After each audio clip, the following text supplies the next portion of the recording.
I love the idea of a Christmas movie. I love the idea of a guy who had a problem with Christmas, learning to accept Christmas. And I also had the idea to put a lot of music in it. I'm from Austin, love Austin music.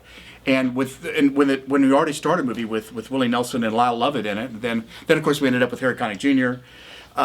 It just seemed like just such a natural thing to just put every musician in Austin in the movie. And so I think that added a lot to the movie as well. So when I read the script, I saw kind of a vision of what the movie could be, and I think that's sort of, I think we got us there.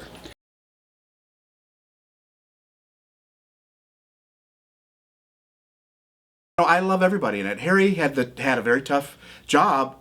Fortunately, Harry's a very likable job. On paper, this guy could be not a very likable person, and that's something we really talked about. And so Harry did, I think, is some of his best work I've ever seen by being a guy who's a very likable guy. Very often, he's the butt of the joke. I mean, so many beats of this movie are Harry sort of, being plastered. It's like a pie in the face with Christmas. He's constantly facing Christmas and people's love of Christmas, and he gets this glazed look, and that's so much. There's a number of, like, a series of musicians that come to the door with Christmas for him, and they're all so excited, and his family's so excited, and he's just, he's dying. He just wants out of here. But we play that for humor, and so that's very tricky stuff. Harry has this great way of, he's very likable, and yet he can also kind of play the butt of the joke in a strange way.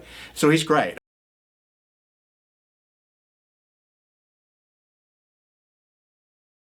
I mean, I've talked about Connie, how she gets the award for doing the most with the least, as far as her character on paper was fairly thin and not very likable, and she just did a wonderful job making this Harry's wife, who understands and loves him and wishes she could help get over these problems, and she can't, but she's going to do the best she can, and she loves her kid and she loves her husband, and and he's still a great man in many ways.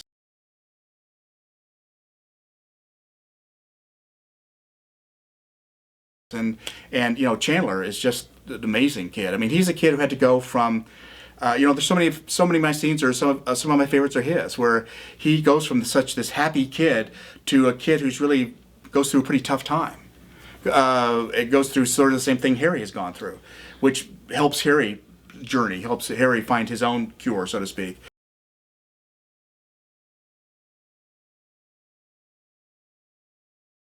I'm sort of known for films, I guess, that touch people's hearts, and I like to think this movie does that. I like to think that it earns it. I like to think that this movie is very emotional, and yet it's not saccharine or manipulative. But I think it's all of its sentiment and its heart is earned, I think, and that we want Harry to learn to love Christmas, because I think we all love Christmas.